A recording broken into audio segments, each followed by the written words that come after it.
Welcome back, everybody. Happy April. And I say happy April, and there's a big part of me that's yelling at me about what's happening in Ukraine. So, all of our friends and relatives and family who's watching in Ukraine, we love you. We're with you. Glory to Ukraine. And welcome to the program, a wonderful actor, director, and producer and writer, Shawn Ahmed. Hello. Thanks for having me, Alan. It's you're very welcome. I didn't mean to kind of go deep and dark, but it's so kind of top of mind for me, Of course. being No, a Ukrainian American. That as soon as I say something, there's that thought in my mind that just how can you? comes up I mean, without me. the community is enduring a lot right now. So, yeah, my heart Yeah, goes to you guys too. yeah, it's tough. Yeah. Obviously, we're here in the United States. It's we can talk tough, and they're living it. So. Yeah. Yeah, good luck to everybody there. Okay, back to your story. And the reason why you're here is people are Googling Shawn. They're probably doing it because they just saw you in Coroner or they saw you in the Fallen Angels Murder Club. And they're trying to find out who is this guy? I want to learn more. And that's why you're here. So, welcome again. What do people need to know? Let's start with this. If you're in an elevator and and you have to describe yourself very quickly to a person before you get to the next floor and they get out, how would that go? My friend said this to me a little while ago, and he's like, man, you got the same curse that Keanu Reeves has. You're a character actor trapped in a leading man's body.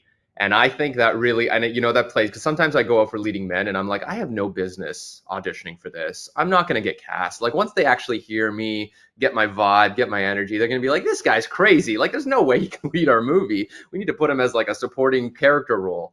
So that's something I bump up against a lot. So I would say facetiously, I would offer that. Well, listen, it's a compliment any way you look at it. So Yeah, I would that's how say I see it. thank you to that. Yeah, for me, I stopped thinking of myself as a leading man. Although, okay, that's not true. My parents told me when I started acting, and they didn't want me to pursue it. They said you have the nose of Dustin Hoffman, but you don't have his talent. Oh, So jeez. Dustin Hoffman is a leading man. So technically, I could be a leading man. It's a different type of a movie altogether. Yeah.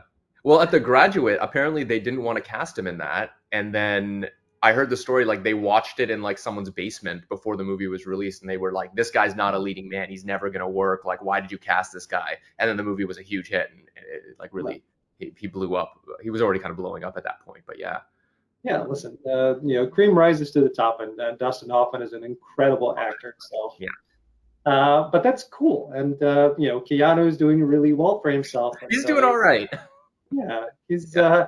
I, still for some reason, and I think it's hopefully less now, but people are still kind of making fun of Keanu, and I don't know why. He was just because again, Bill and Ted's, who I Yeah. certainly enjoyed Oh yeah. watching when I was growing up. Just because he's playing a dude doesn't mean that that's the way that he is, and you shouldn't be assuming that the character is the same as the person. What I love about him though is he kind of makes fun of Yeah, the vision that people have of him himself. Like if you watched, what is it, Always Be My Maybe? He kind of like he's a caricature of himself of what he thinks people must think. One of the versions people must think he is. So he just digs in, and I just respect that guy for days. yeah, he's a really, really, really good human being, and that's Yeah, the best way to be. yeah, Okay, so you're a character actor trapped in a leading man's body, yeah. which is cool. So what does that mean? So when you're going to audition, are you getting, because again, I'm looking at you and in only, I guess, in the acting world, we can look at each other and be very, very objective and Yeah. subjective and not be politically incorrect. You have an ethnic look. That means that you can play a variety of parts. To me, as an outsider, I think that now is a plus. Are you finding that to be a plus, or are they not sure what to do with you and you're not enough of this and you're not enough of that and they can't put you in this bucket? Where are you there? No, I would say definitely in the last 4 or 5 years, Mhm. I have there have been more parts written for South Asian actors. Hmm. Um, I think maybe like 5, 6 years ago, I was being seen for, we're like, oh, hey, they need a Latino guy. They need a black guy. Can you just go in and do it? And I guess I got really lucky and I got really stubborn at the beginning. I got lucky with a good agent Yeah. at the time who really was just like, we're not going to push you into a box.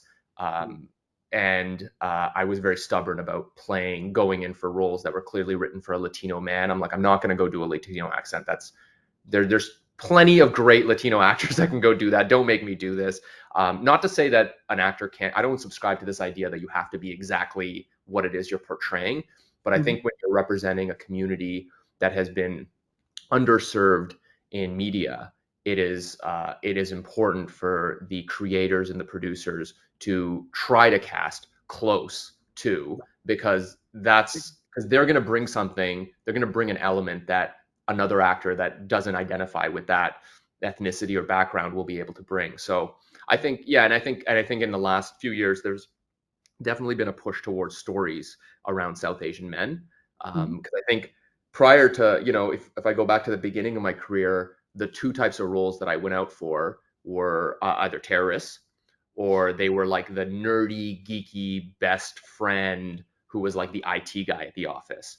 Yep. Um, and I kind of very early on just chose to not I played some of them, and then very early on, kind of once things started moving, I just was like, let's just not do that. Let me just go play, lawyers, Hmm. doctors. Let me go play like crazy people. Let me go do what I do well. And if there's not space for that right now, I'm just going to do theater for a long time, because in theater they'll let me play that stuff. They'll let me do Shakespeare here in Canada, and they don't put those walls up the same way.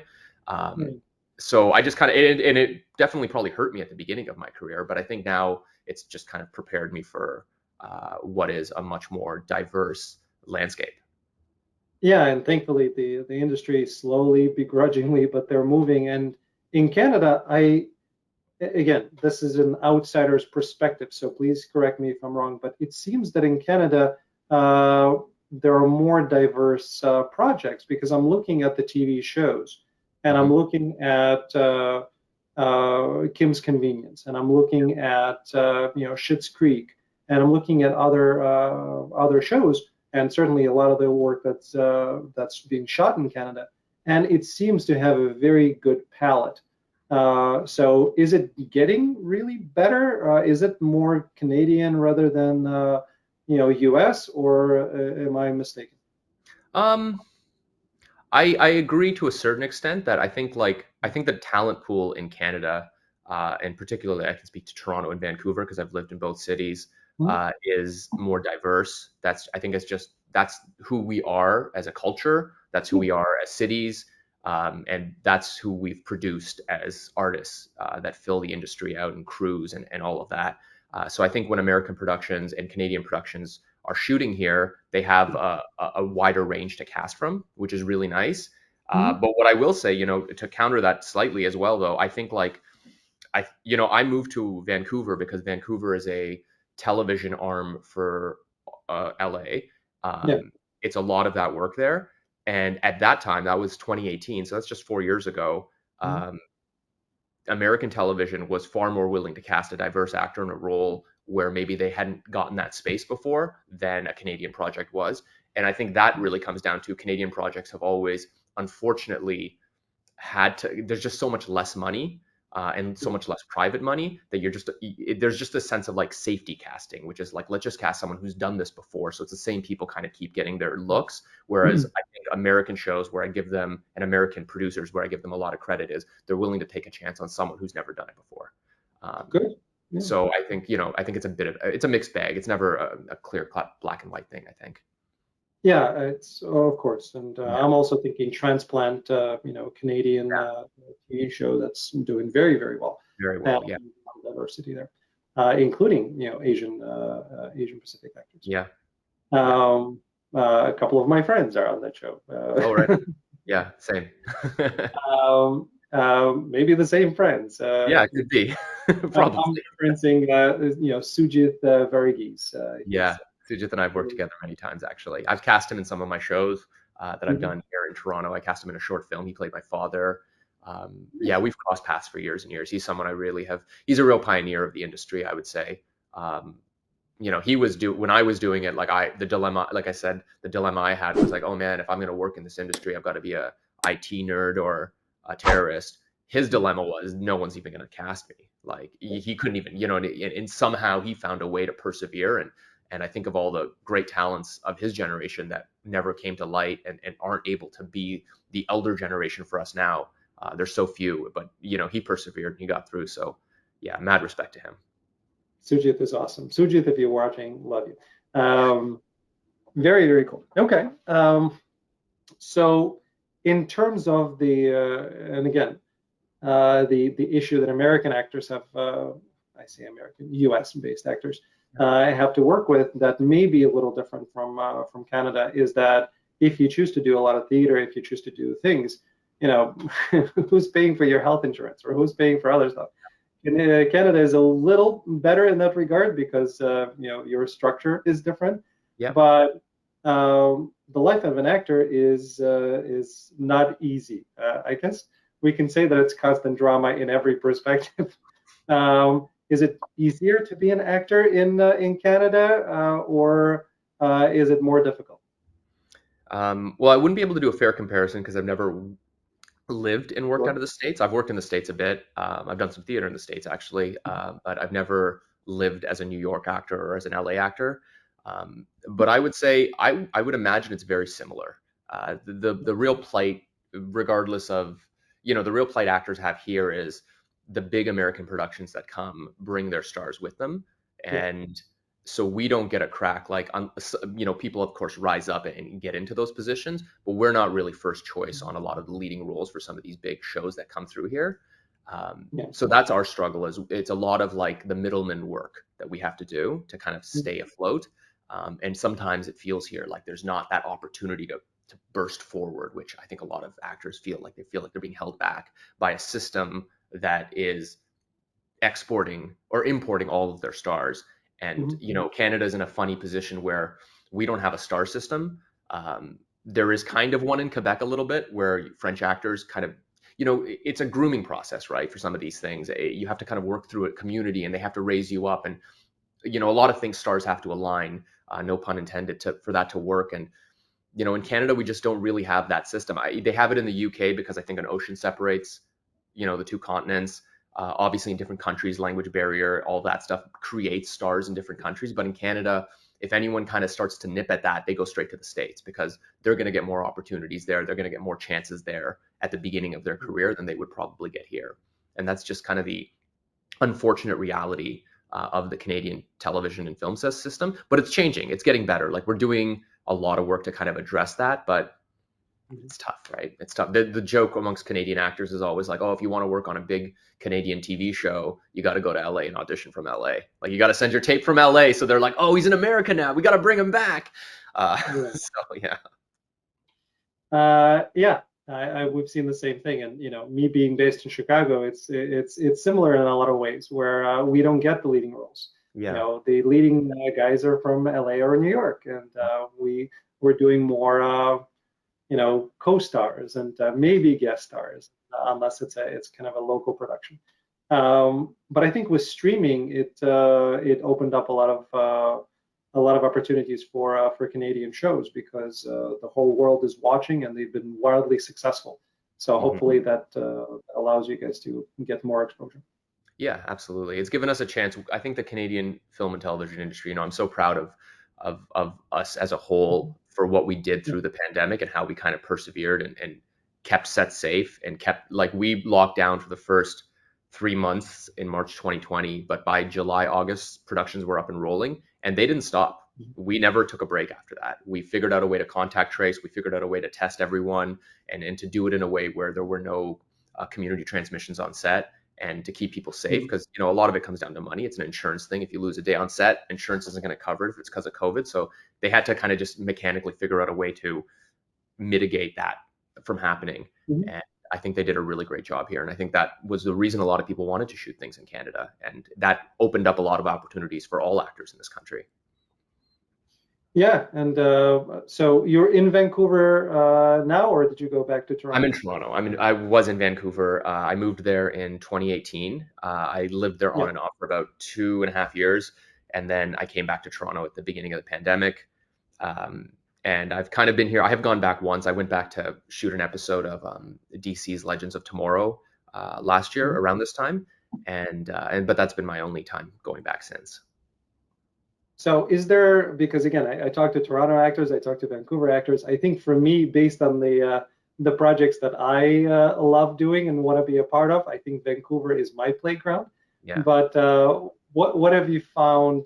Is it, certain projects are better in Vancouver rather than Toronto, or there's more work in Toronto? What do you see? Um, I would say, there's goods and bads to each part. I think, like I said earlier, Vancouver is very much a television arm. So a lot of big Mhm. budget TV shows get shot Yeah. in Vancouver. They have a great landscape. They can make it so many different things, so many different parts. They got a rainforest, they got mountains, they got an ocean, they got beaches, they got everything to shoot a lot of that stuff. And they've got a lot of great studios and great crews and actors there. Um, so that kind of really helps them. I think Toronto serves as much more of a hub for the Canadian film and television industry. So there's a lot of opportunities for Canadian films and projects that really come out of Toronto. Mhm. And those I find, and then also a lot of big budget American stuff comes here. A lot Yeah. of films shoot here. So it is a bit of a mixed bag. I think Toronto in general always does have more projects, but our talent pool is also considerably larger. Um, Yeah. but yeah, Makes sense. I love Hallmark. I love CW, and so yeah, right for on. me, I think Vancouver would be my first stop. Yeah. Just me personally. Of course. No, no. Uh, I mean, I loved going out there too. I really, really enjoyed my time. I love those projects too. Like I don't, yeah, I don't have a negative feeling or sentiment towards any of that stuff. I love them. I think they're really great shows. I think they're shot really well, and they obviously sell and they make a lot of money. So we should look to Absolutely. that as a guiding light. Yeah, and Marvel comes there as well. But I think Toronto, my third favorite TV drama of all time, Suits, Yeah. it was Toronto. Yeah. Suji was a judge on there. Yes, he Uh, was.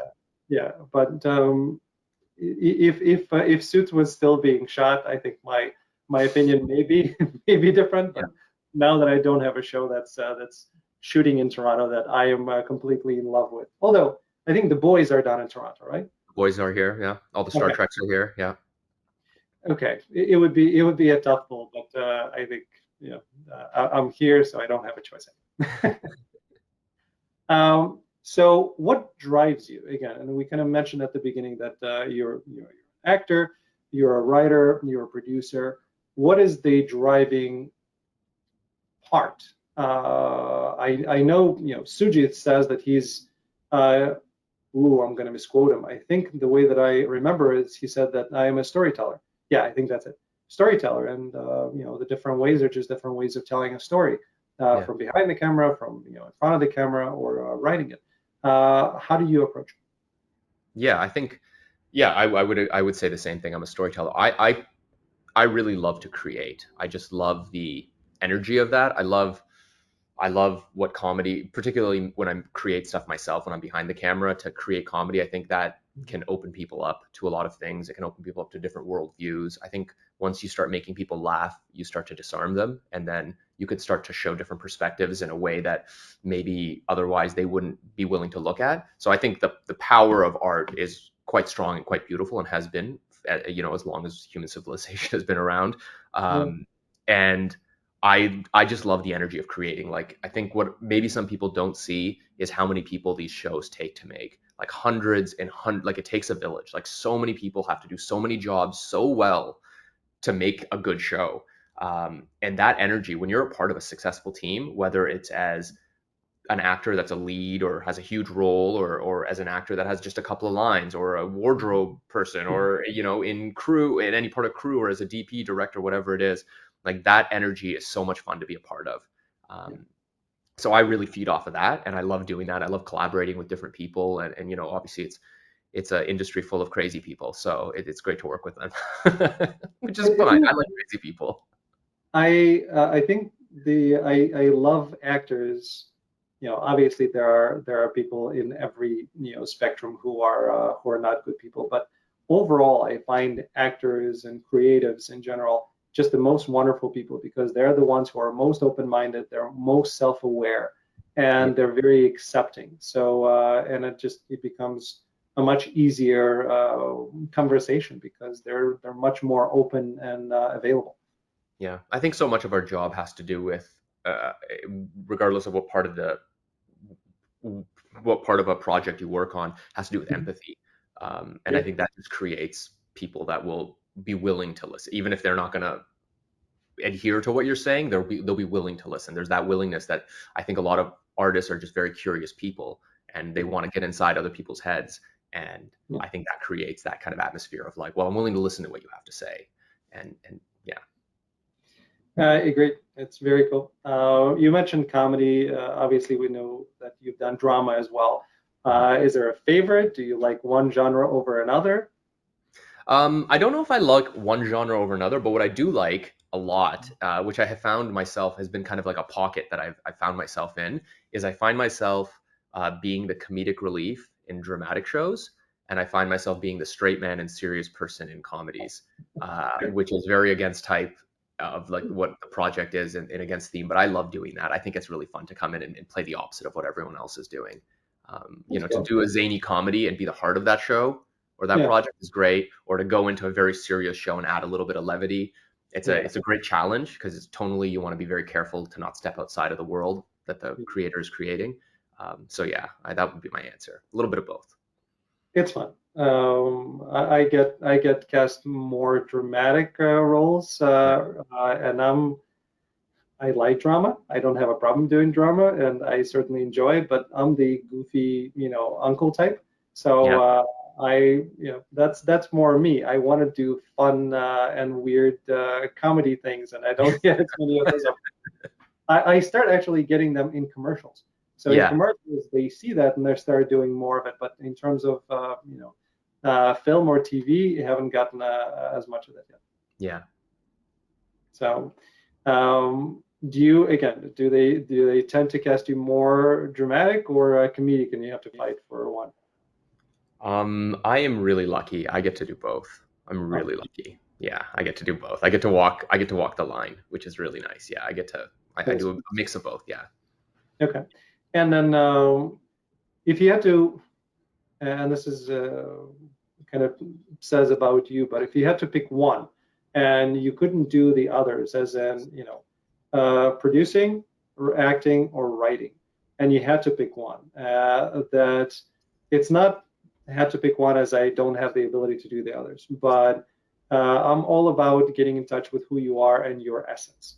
Yeah. And for as much as I love being in front of the camera, my essence is writing, and that's truly who I am. I love all of the other parts, but if I had to pick one, me, that would be writer. That would be the closest to my essence of anything else. What would it be for you? Yeah, I would say probably as a producer. Okay. Producer or director, yeah. I would be behind the camera as well because my I love creating, and truthfully on these projects, the people that have the creative hand that get to guide what these Right. characters are going to do, say how they're going to do, what the messages are going to be, are the people behind the camera. As actors, we're coming in and telling a story that's already been written, and the Mhm. roadmap's already been laid out. We get to bring something different to that. We get to elevate it, but we don't really, as an actor, you don't really have a lot of agency over what these characters are going to do or not do. And I would want that thing. I think I just happened to, I started acting first before I started doing any of the other stuff, and Mhm. that's where I did all my training. That's where I kind of got good and kind of got my foothold in this industry. So that's always been how I pay my bills. Mhm. But I definitely see myself, especially as I get older, I see myself definitely transitioning more behind the camera as time goes on. Nice. And Yeah, speaking of transitioning, I think you're in post production on Sanctuary. that's Uh, right.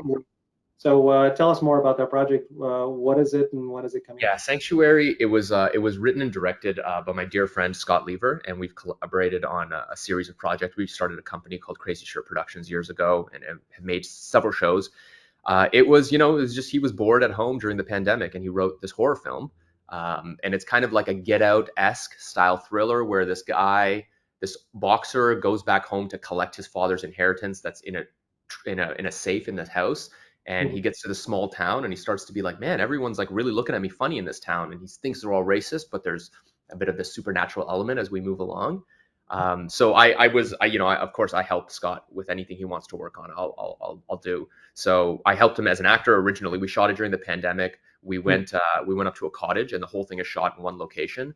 And then I came on as a producer to help through post production, which we're in right now. And I think we'll probably be at festivals during the Halloween film circuit in October. Fun.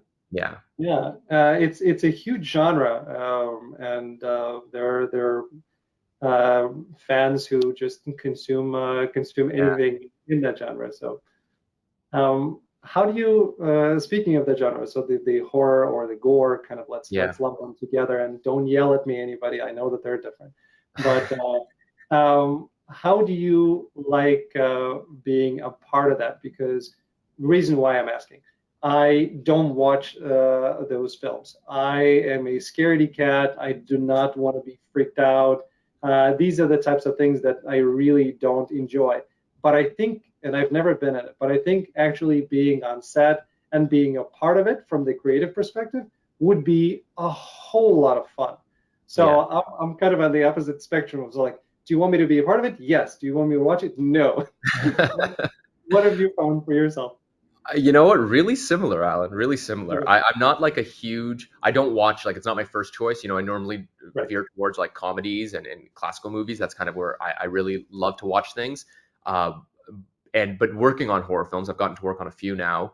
I guess most notably would be Saw 6. One of the Saw franchises, and that was my first foray into like a very high budget horror film. I got hung by barbed wire in it. There were stunt doubles. There was lots of stuff going on.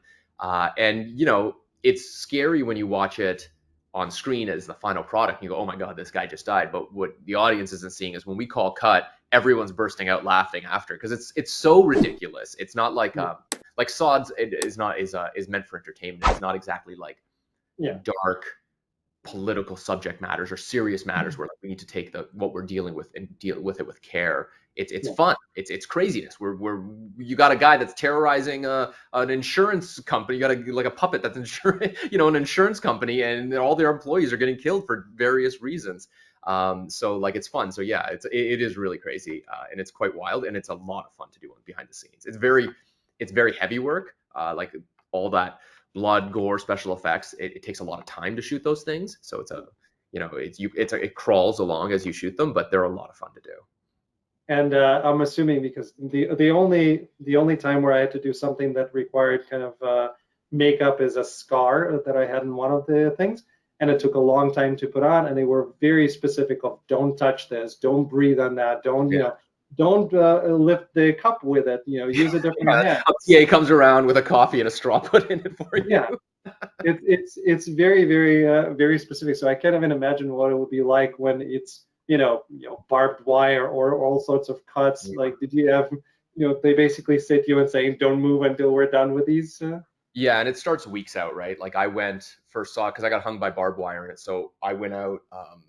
I went out probably to the special effects studio in East Toronto, maybe like 3 weeks before I even was on set filming, and they made this like mold of my neck and face, and then I had to sit in this like frozen mold of myself, and then it's like turns into rubber, and they pull it off, and then from that they carve it and everything, and then to actually shoot on the day, I'm in, for something like that, I was in, I think, oh, it's been a while, but probably like 4 to 5 hours before anyone else shows up because they've got to put it on, match it to my skin, get all the cuts in there. They can shave into it and make it look like my neck is getting ripped up. And then they put the barbed wire around it, fake barbed wire, of course. And then, they have it hanging, but I'm really in a harness that's holding me up while I hang. So yeah, it's long. Those are long days. And yeah, and they're like, don't move. They're like, just if you want water, we'll bring it to you and you can sip from a straw. If you want coffee, you want to be handed food, like they're like, don't screw this up because this takes a lot of time, a lot of effort, and a lot of specialized tradesmen and women have to make these things. And they're the stars of the show. I just happen to be the one in front of the camera. That's cool. Yeah, it seems like something I definitely want to try. Except like the areas where I think I was offered a project where it's some cult and it's really dark energy and heavy stuff, and then one of the one of the guys, you die because he, slashes your throat with a knife. I'm like, you know what? I don't know if I'll be able to get rid of this energy very quickly after that. I don't want to be a part of that stuff. That's But fair. That's like fair. Yeah. Saw sounds a lot more fun, where it's just goofy. Yeah. Uh, Yeah, it you is get to goofy. play. And it's a lot of fun from, I think, the filmmaker perspective, because we're messing with the audience's perception of what they are seeing, right? Like, Yeah.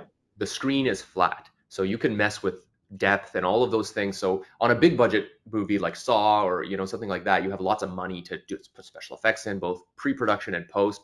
But on a small horror film, they're figuring out how to do this. Being like, okay, if we have the knife come in at this angle, it looks like it stabs him, and we'll have someone standing behind that will like squirt blood out of their neck, and then you'll turn and the person turns, and then we'll cut to this shot and it'll make it look like this. Like, we're tricking the audience into believing something that is so unbelievable. And I think that's part of the fun of making horror, and it's such a challenge. It's not just like slice of life stuff where we're just shooting in an apartment or a coffee shop. You're shooting something that is incredibly elaborate. You have to make the odd, like, what buries a horror film so quickly is, I knew how they did it. I could see how they did it. I saw their tricks. I saw what they were trying to do. But when you don't know how they did it, and you're just like, how did this like movie made for less than $100,000 pull this off? I just think that's so fantastic. That's part of the magic, right? That's cool. Talk to us quickly about Corner for those who love the show and are watching it. Yeah, yeah. Coroner is a fantastic project. We just finished season 4. I play Alphonse Usmani on it.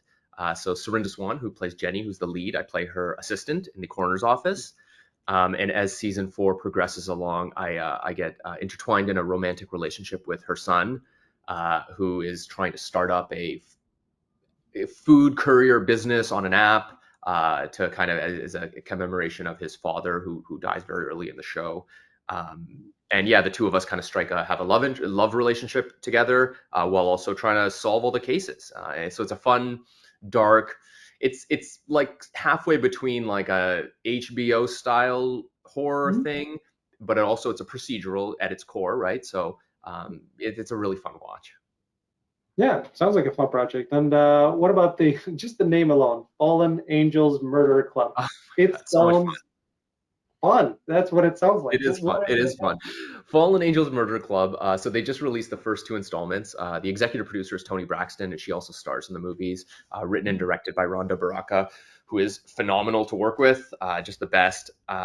So it's an ensemble cast, with Toni, of course, at the helm. It is about a group of ex-convicts who are in a book about? club together, and every movie, someone has died in a similar way to the book that they're reading, and the fallen angels know that if they don't solve this, they're going to be pinned for that murder, so they got to sidestep the cops and figure it out themselves. That's my cheeky way of giving you the plot. And in that, I play Mark Balin, who is a lawyer. So Tony's character is she used to be a lawyer, and she's trying to study for her bar and get back into the legal world. So in the first movie, I work in the same office as her, and we kind of strike up a friendship. And in the second movie, we start a law firm together, and we're kind of on the case trying to solve it. And I kind of join the crew and trying to help them figure out who killed who. Very cool. Yeah. Yeah, both sound like intriguing projects. I may want to put that on my list to watch.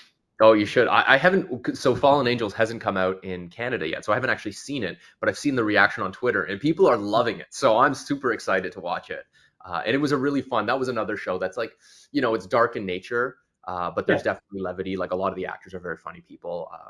And my character was definitely a guy. Like, I was told from the very beginning, like, bring the comedy, bring the levity, like, make this, whatever you're in, just make it fun and awkward, and kind of like Tony's character and I have very much, I would describe as like a older sister, little brother relationship. So, I kind of needle her along, and challenge her on things, and vice versa. no, again, you're making it sound even more fun. So that's Great. That's I'll let the um, people a lifetime know. and as we wrap up, and I know that again we're continuing going deep with this, but there are many moments in lives that change who we are, but there are a few that are pivotal. So, what would be one of those pivotal moments for you? Yeah, I always think back to my time at Shakespeare and Company, which was in the Berkshires. where I worked for a couple of summers. So I did a lot of training there, classical theater training there, under the leadership of Dennis Krosnick. And then the year after I trained, he brought me back and cast me as the lead in Comedy of Errors. And that was crazy for me because I had never been on stage working in classical theater. So I thought it was kind of wild that he would give me this like really pivotal role in the show. But he did, and he trusted me, and he let me kind of run through it. And, we did it as the production of comedy that we did was a vaudevillian style. So everyone was zany. Everyone was crazy. It was a clown show. And it was very funny. And I was very tempted the entire time to join in that fun. And I did. I indulged. Tempted is the wrong word. I indulged. And I joined in all through rehearsals. I was being zany. I was being crazy. I was trying to figure out how I would fit into the show. But I always kind of knew something didn't feel right. The show didn't feel right. So I kept experimenting. And very close to tech, I think the day before we got into tech, I went to Dennis and I said, Dennis, I think I know why it's not working for me.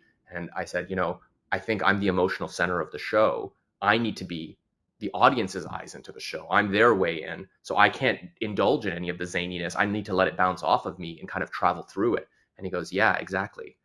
And I go, Dennis, if you knew that, why did you let me rehearse like this for weeks and weeks when I didn't have to? You could have just told me. And he just said, well, if I told you at the beginning, you would always be struggling to find your way back into the crazy. You would never truly believe it. He's like, I needed you to kind of understand it and fail at it.